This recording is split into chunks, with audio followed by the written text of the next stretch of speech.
Thank you for joining us for tonight's educational webinar on rotator cuff tears. Tonight's speaker is Dr. Scott Stevens, OrthoNeuro Orthopedic Shoulder and Elbow Surgeon. Dr. Stevens is a board-certified, fellowship-trained orthopedic surgeon specializing in shoulder and elbow surgery and sports medicine. He performs all aspects of shoulder surgery, from minimally invasive arthroscopy to complex shoulder replacements. His areas of special interest include shoulder arthritis, rotator cuff, distal humerus fractures, and biceps tendon ruptures and tendonitis. Please type questions into the Q&A box below on your screen, and Dr. Stevens will answer questions following his presentation. Dr. Stevens? All right, thank you guys. It's always interesting doing this at home. I have a 4-year-old who is fighting with a 7-year-old, so they might run into the screen at any time. But my talk is going to be on massive irreparable rotator cuff tears. Why this is interesting is because most of the time, if we repair a rotator cuff, that's the ideal treatment. But for the ones we can't fix, that's the longer conversation I have with patients, and we have multiple different options that's really expanded over the last few years. So just a little bit about myself. I grew up in Northeast Ohio. I went to college up there where it's going to get covered with snow in the next couple of days. I did my residency down here. Then I did a sports fellowship in Miami focusing on shoulder arthroscopy, and then really a shoulder reconstruction fellowship in San Antonio. And then we lived in Houston for a few years before coming back here to enjoy the nice weather we're experiencing this winter. So rotator cuff is extremely common. We see it between 22 to 34% of the population. The concerning thing about that is that 25% of those rotator cuff tears are massive. And we're going to go through the definition of what massive means, but it's essentially 2 tendon tears or extremely large tear. Rotator cuff tears are common because we see them with the natural aging process. We see them because of the poor vascularity of the tendon, but it's really the repetitive stress that can cause tearing. My analogy for this is like a car tire that after 20,000 miles, the tread starts to wear thin a little bit. The same thing for our rotator cuff. We use them all day, every day. And eventually we start getting little micro tears in that rotator cuff tendon, and then it keeps expanding until it's a full thickness tear. Studies have shown that up to 50% of patients past the age of 65 can have rotator cuff tears. And the study that I use is that they did a study looking at patients over the age of 60, no pain whatsoever. They found out that 30% of people had rotator cuff tears and didn't even know that. That number goes up to 40% past the age of 70. And some studies have shown over 60% of patients past the age of 80. So this is a disease that we see with a natural aging process. And the issue with this is that within 2 to 5 years, a good majority of these become symptomatic and painful that require some form of treatment. So rotator cuff tears are associated with just really overuse. Males, heavy labor, sometimes our genetic factors can play a factor. And what the rotator cuff tendons are is that we have 4 rotator cuff muscles that attach to the humerus to allow us to lift our arm overhead. And the 4 rotator cuff muscles work to dynamically stabilize the shoulder and compress the humerus into the socket of the glenoid, allowing the deltoid to lift our arm more effectively. Because we have large muscles like the pec, the deltoid, that work very effectively, but these small tendons are what stabilize the shoulder to maximize their effectiveness. And we use the term force couple for how these work because as long as it's balanced, meaning the rotator cuff in the back and the front are still working, our deltoid works very effectively. So we can have a rotator cuff tear and still be very functional. And the way the force is transmitted between those tendons is something called the force, there's a rotator cable. And what that is the extension of the coracohumeral ligament, or a ligament that extends between all the different rotator cuff tendons and helps you to lift your arm. And the issue with massive rotator cuff tears is it causes an imbalance in these rotator cuff tendons and results in an inability to maintain a stable glenohumeral fulcrum. Because what happens is the deltoid muscle is still working well, but since it's not balanced and the humerus is not compressed into the glenoid, it starts migrating into certain positions, causing that deltoid to shorten, and we lose leverage and the ability to lift up our arm. And it results in arthritis and instability of that shoulder. And if it's long-standing, where it keeps progressing over time, we could actually develop some damage to the ligaments surrounding our shoulder, allowing the humerus to get in a very unstable position where it escapes proximally, and also cause damage to the biceps tendon. And so I have a lot of patients who will talk about they feel like cracking and popping when they're moving their shoulder. And what that is that instead of that rotator cuff stabilizing that the humerus in the proper position, it's now rubbing against the acromion when they're lifting your arm up. So you almost feel like a crepitus or cracking and popping. And for our rotator cuff exam, we simply look at those 4 different rotator cuff tendons, and it is kind of a complex slide, but the big thing to remember is that it's really anytime your hand is in space moving above your shoulder, you're using your some form of your rotator cuff muscles. And when we're doing an exam, we simply just go through each one from the front to the back, looking at strength and any weakness associated with them. So rotator cuff tears can be either traumatic, we slip and fall over ice, especially this time of year, or degenerative that slowly occur over time. And degenerative tears progress along a continuum. First, we have a little bit of damage to the tendon or tendonitis that results in a partial tear. Eventually, that keeps expanding to a full thickness tear. And then as it gets bigger and larger, it starts scarring in. We start seeing some atrophy of the muscle. The way I look at this is kind of like an old pair of jeans where you start getting a little bit of fraying, then a small little tear, then you bend over too fast to pick up a pen and the whole thing rips. And the issue with this is that tears slowly get bigger over time. It's not linear that every 2 or 3 months it gets worse, but it does fine for a while. It gets slightly bigger with a small little tear, and that tear progressively gets larger because it doesn't have an opportunity to heal. And we see that risk tear enlargement about 22% at 2 years, and then at 5 years, it's up to 50% of full thickness tears can get larger over time. So how do we define a massive irreparable rotator cuff tear?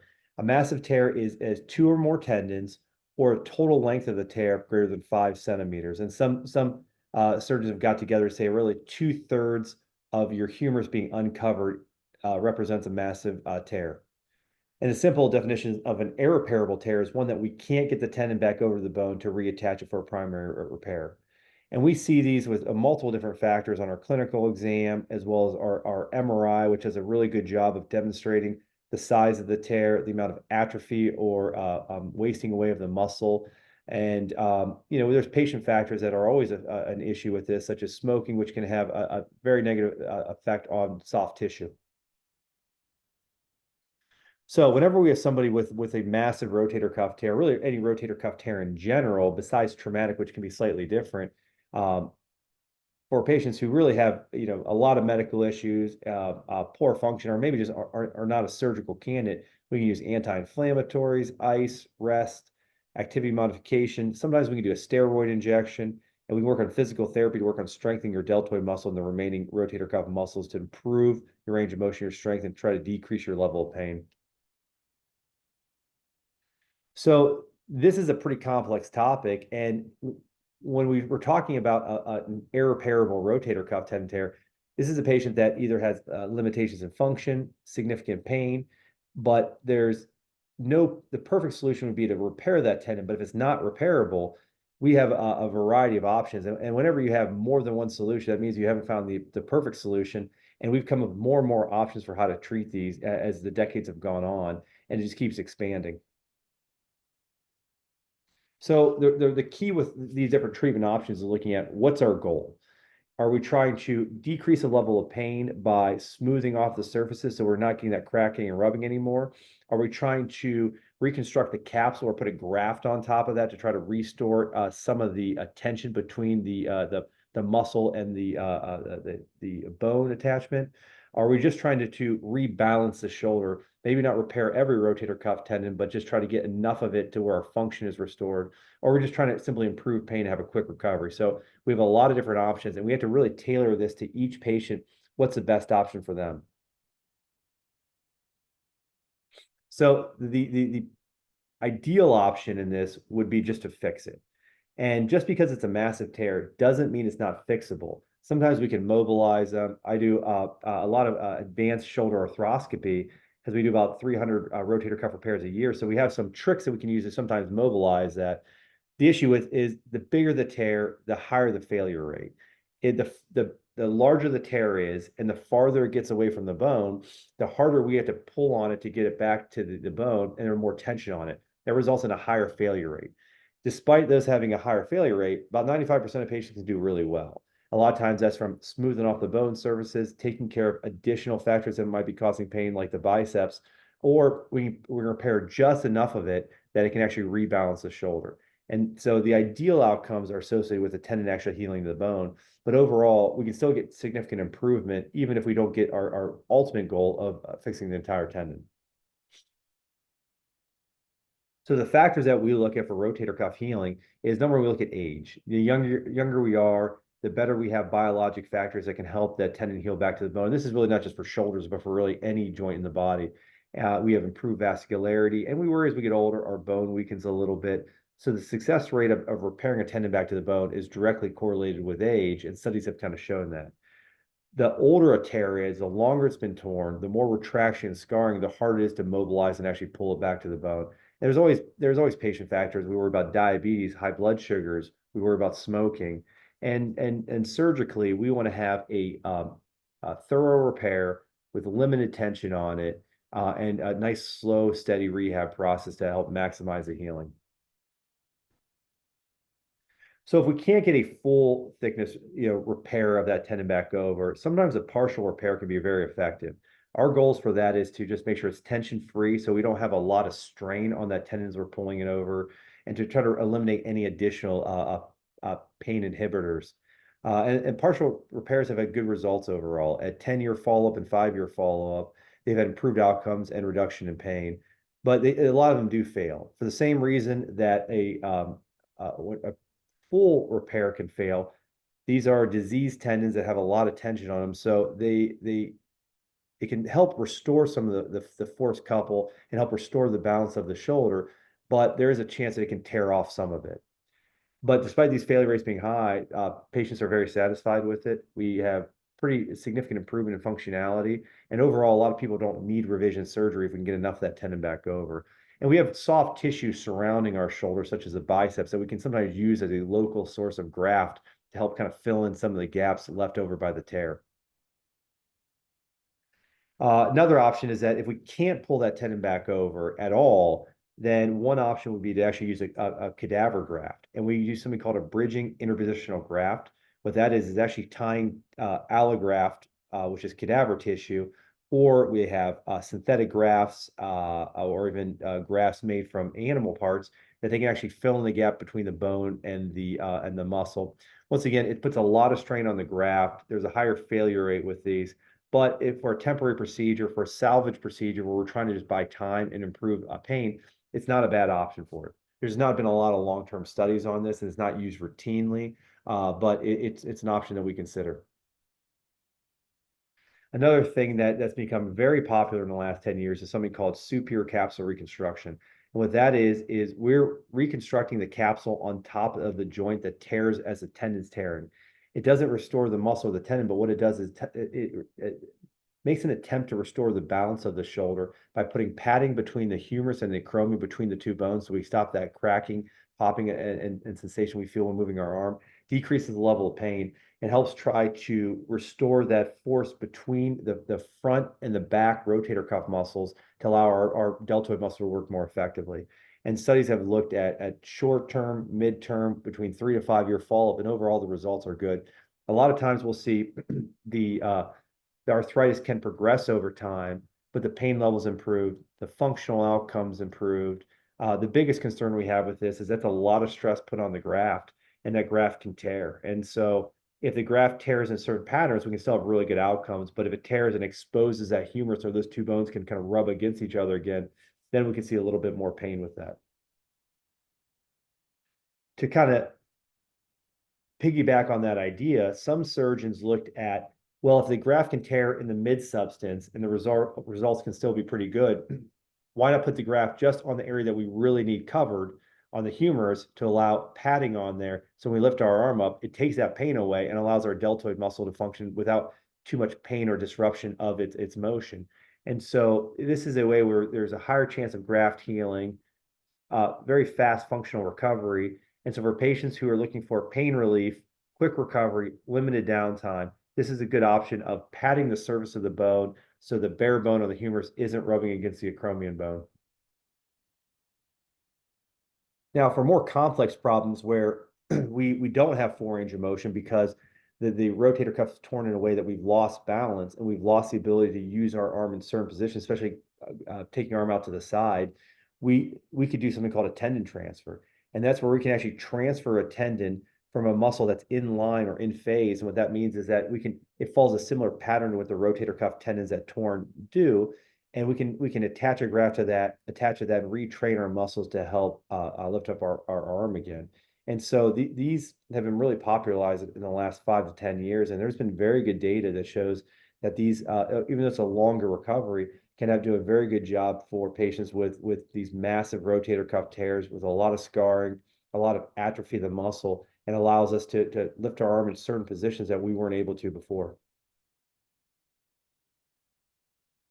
And so another option for patients who want an expedited recovery is we can do something called a balloon spacer. And what that does is it's really filling the same role that a lot of these other options are, in that we're trying to pad the top of the humerus. And what this does is we put a balloon on top of there, fill it up with fluid. It does degrade over time in about 12 months, but the follow-up has shown that despite the balloon eventually degrading away, we can still have pretty good results. Anything that might be from scar tissue forming in there and helping provide padding. So the nice thing about this is that it's a quick procedure, very low rate of complications, and a very quick recovery. For someone who wants to get back to kind of full activities within 2 to 6 weeks, this is a good, simple option to do it. So I don't do a lot of these, but in the right patient that wants to have a very shortened recovery, this is a good option for it. And so finally, if our other salvage procedures have failed, our function is pretty severe, we can't lift our arm up at all, and we start getting up in years to where we don't want to have multiple procedures, we can do something called a reverse shoulder replacement. And what the reverse shoulder replacement is it was designed by French surgeons in the 80s, and it takes a ball and socket and reverses it. What that does is allows the socket on the humerus to be deeper. By doing that, it helps stabilize the shoulder and replicates the function what the rotator cuff does, to allow the deltoid muscle, the pec, the lat, and the trap to all function more effectively. So it helps restore the functions by improving the mechanics of the remaining muscles. And so for patients who have arthritis, significant migration or shifting of the humerus because there's just no balance whatsoever, they can't lift their arm up at all, we call pseudoparalysis, or older patients, it's a really good option. And those results are really good. We try to avoid this in younger patients because, most people say, well, why don't we just do this for everybody? It's a great procedure, does very well, but in high demand patients below the age of 60, there is a higher complication rate because we're putting more stress on the bones surrounding it. So we can see the shoulder dislocate, or we can see stress fractures. They're rare for the most part, but it's something we have to worry about. We want to make sure that we're not setting up a young patient to have potential complications in the short term. So the algorithm that I look at for these massive rotator cuff tears, I first look and say, is there arthritis?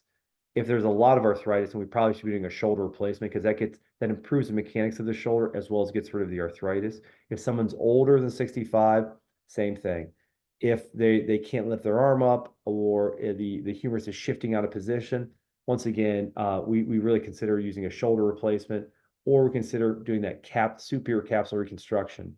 Now, if we don't have arthritis, or a young active patient, we can still lift our arm up relatively well, but pain's our biggest issue, and we can still balance the rotator cuff by fixing the rotator cuff in the back or the front. Then we can consider doing the superior capsule reconstruction, the biologic tuberoplasty, the balloon spacer. And if we've lost the ability to externally rotate our arm, then we can consider using what we call lower trapezius transfer, which is that transfer of the tendons to help improve our external rotation. Good. So that kind of covers it in a nutshell. I mean, it's a pretty dense topic that is, we have a lot of, when I discuss with the patients, that's probably the longest conversation I have during the day, because there's a lot of different options, and it's almost a la carte, where if our goal is ideally to fix the tendon, if we can't do that based on the MRI and the clinical exam, then we can say, what options do we have and what's best for each individual? Because ultimately, what might be the best option for one patient might not be the best option for the next patient, especially when we start factoring into what patient's pain, goals, lifestyle is, and trying to factor all that in together, say what's best for each individual. Thank you. Thanks, Dr. Stevens. We have a few questions.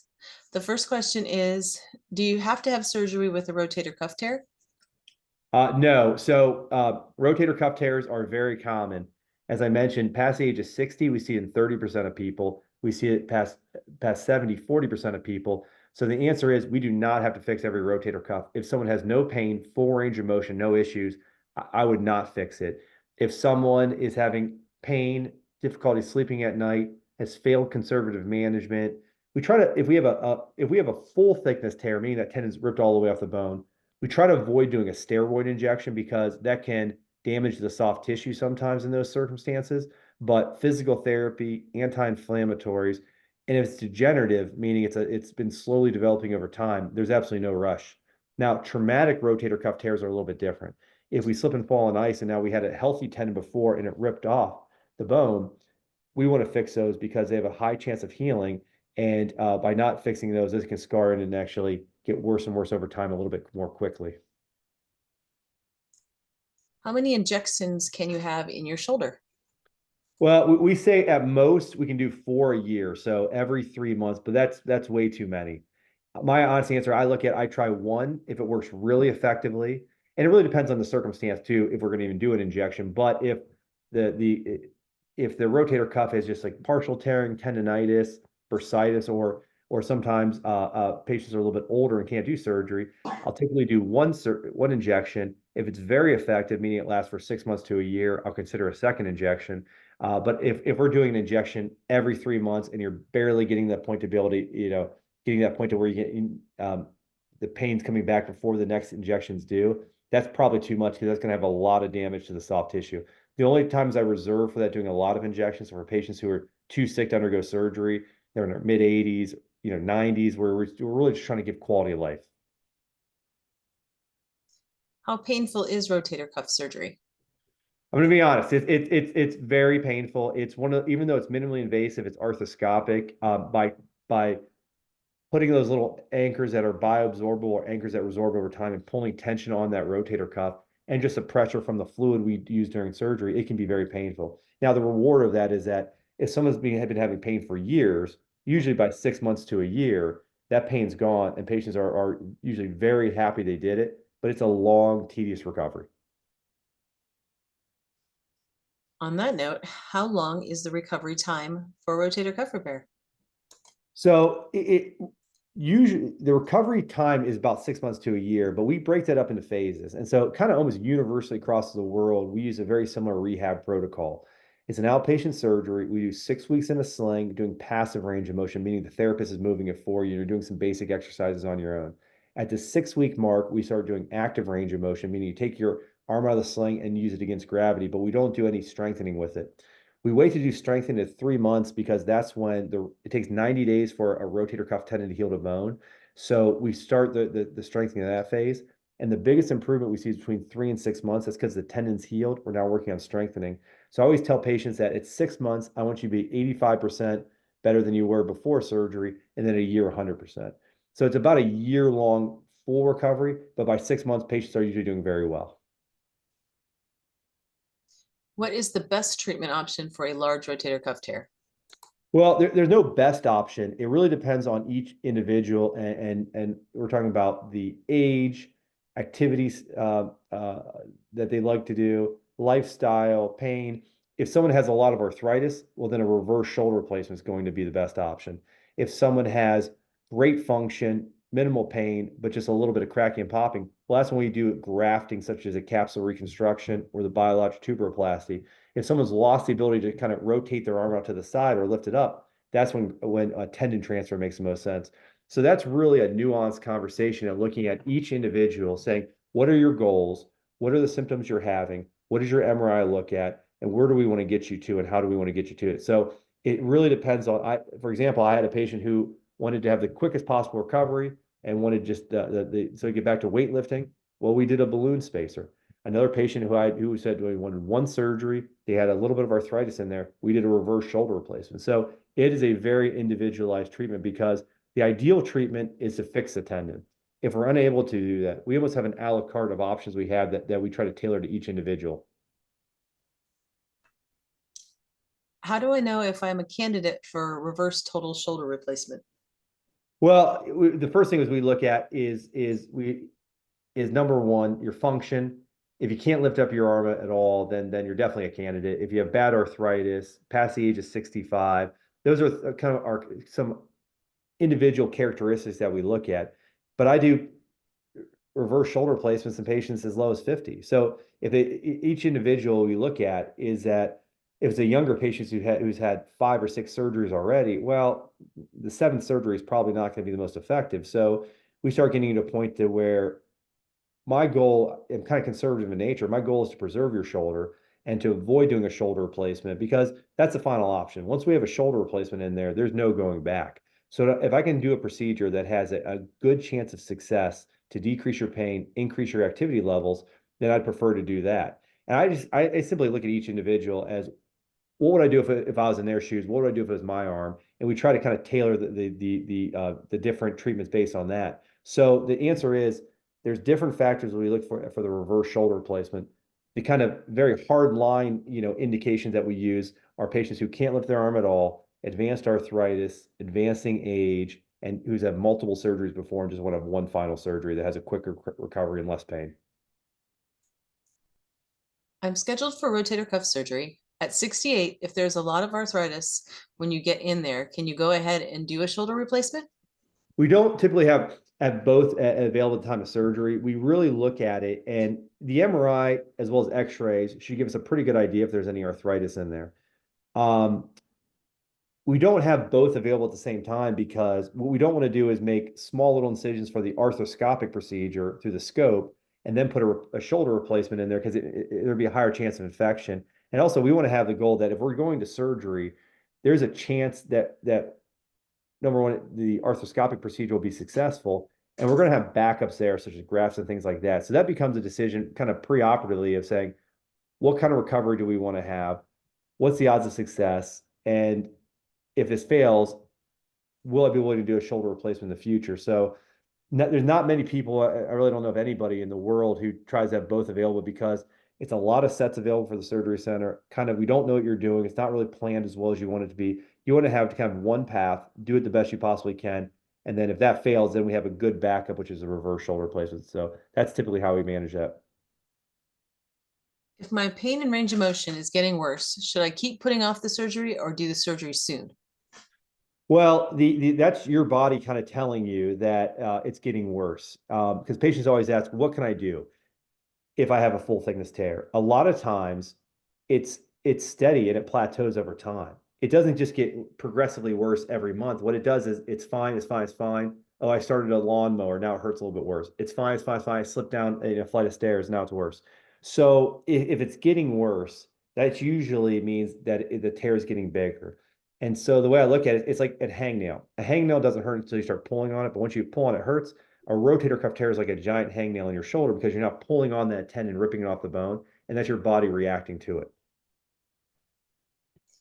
How do you determine over 60s is a candidate for full rotator cuff repair? Well, I mean, the key with that is the size of the tear. I just fixed a patient who is 70 today, a rotator cuff. If it's a smaller tear, full thickness tear that has a high chance of success, I think trying to fix it, is always a great option because the nice thing about fixing a rotator cuff is number one, we preserve your shoulder joint. Number two, you haven't burned any bridges.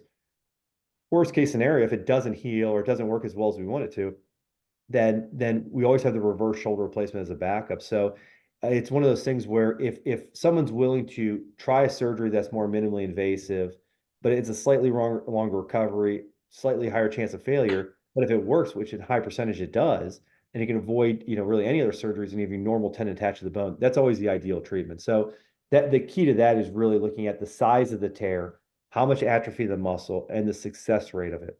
The way I look at it is if someone has a 1 centimeter, the success rate of the surgery in general is directly correlated with the size of the tear. So a 1 centimeter tear has about a 90% success rate, a 2 centimeter tear about 80% success rate. But if we start getting a 4 to 5 centimeter tear, the odds say it's about a 50 to 60% success rate, but it's really closer to zero. So at that point, I always say, well, we probably want to look at a better option versus forcing you to undergo probably 2 surgeries if we're realistically looking at it. What is PRP? So PRP is platelet-rich plasma. And what we do is we draw your blood, spin it down to the platelets, and inject it. Why I like PRP is that when studies have looked at steroids, what steroids are, they're catabolic. They break down tissue, they break down inflammation, but it can have a damaging effect on the rotator cuff tendon. It does a good job improving pain, so it's great as a first-line treatment to make physical therapy more effective. But the problem is it does damage the tendon, it does damage the cartilage, so it's not great in high doses. The insurance covers it, so it's an easy first line option to have. The PRP though is anabolic. It builds up tissue, helps healing, and it provides growth factors to an area that might be devoid of that. So essentially, you're taking the platelets, which have the growth factors, and injecting them into a small area to promote healing. It's not going to regrow a whole tendon or anything like that, but what it does, it's a really good job of is decreasing inflammation, decreasing tendonitis, and trying to improve the environment that's there. Now, during every rotator cuff repair, now I use PRP. We put on a little sponge of cadaver tissue that's flexible that we can actually soak in your own blood. We drill little holes in the bone so the bone marrow comes up, and we actually put that on there to kind of collect as much of that growth factors as we have, because the one of the challenging things getting soft tissue or tendon to heal to bone is dealing with the biology of that area. And if we can improve the biology, improve the chance of success. And that's why younger patients heal better than older patients, because they have more biologic factors. So we're just trying to essentially inject a lot of biology into that area. And I do that without doing a surgery too. We inject on top of the rotator cuff because there's very little downside to doing that. And worst case, if it doesn't work well, then we're doing surgery. But if it works and we avoid surgery, it's much healthier for the tendons. There's zero downside to doing it. There's zero side effects. And if it works, that's a fantastic way to have essentially a healthier option to provide for your tendon recovery. What do you do with partial tears? It depends on how big the tear is. We look at really at the percentage or the thickness of the tendon's tear. If a tendon tear is about 10% or 20%, we can do steroid injections, PRP, physical therapy, anti-inflammatories. If it's about 50%, same thing. When you start getting a higher grade tear, like 80% or 90%, or then it starts extending to full thickness tears, we can try injections and therapy, but once it gets that big, it's kind of getting a little tear in that pants. It's getting bigger, bigger, and bigger. Eventually, you just have to sew it up. And so those are ones that if it gets a high grade tear and it's symptomatic, then we fix it.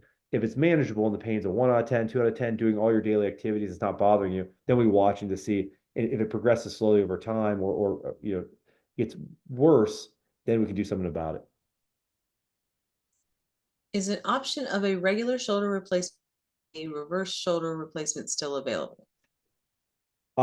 We use what we call primary shoulder replacement or anatomic shoulder replacement in a situation where we have just arthritis. If there's any rotator cuff tears at all, then we do the reverse shoulder replacement.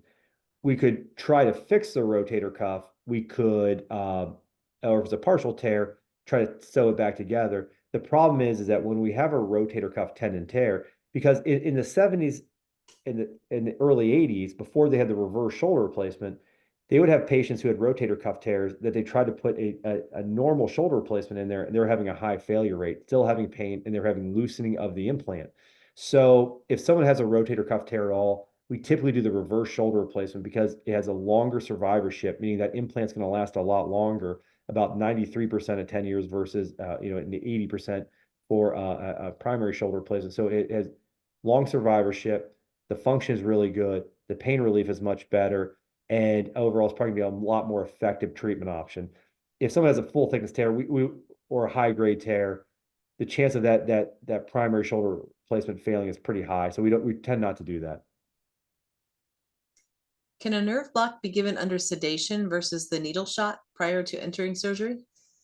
We typically do a nerve block under some sedation. That's more of an anesthesiologist question but they typically give medication before that, so patients don't feel nearly as much pain. So usually they're pretty comfortable when they're doing that, because we'll poke our head in sometimes to sign patients, sign paperwork. And I've had one before and I had my labrum fixed in my hip. It's not too bad for the most part. Because I need to return to work, when you say a sling post-surgery for 6 weeks, is that 24/7, or can it come off at home after several weeks when just relaxing, like to type on a computer and not do anything crazy? Yeah, I have a lot of patients ask this question. This is big for everybody. Nobody wants to be debilitated to where they can't work. The way I look at the recovery from a rotator cuff, if you're doing heavy lifting, manual labor, you're kind of out of work for 6 months. If you do light lifting at work, like 20 pounds, 3 months out of work. If you work at a desk or computer, it's between 2 and 6 weeks. So a lot of times patients who work at home on their computer, I let them go back really. I try to tell them to take a week or two off just to relax, so you're not, under stress of getting back to work. But you can absolutely, take the sling off when you're watching TV resting. You can take the sling off while you're typing, especially if your arm's at a position. The slings are very effective from a standpoint that they kind of help, remind you that you have, not to overdo it. But studies have shown that slings by themselves, really, you still have tension on your repair the whole time. But what a sling is really effective for is that 3 to 4 weeks after surgery, you drop a cup, you try to reach down immediately with that arm without thinking. Your reflexes start taking over when you quit remembering the pain. So it's more of a reminder from you from using it too much, or from someone else from bumping into you. That was our last question. Does anyone have any additional questions that they would like to ask Dr. Stevens?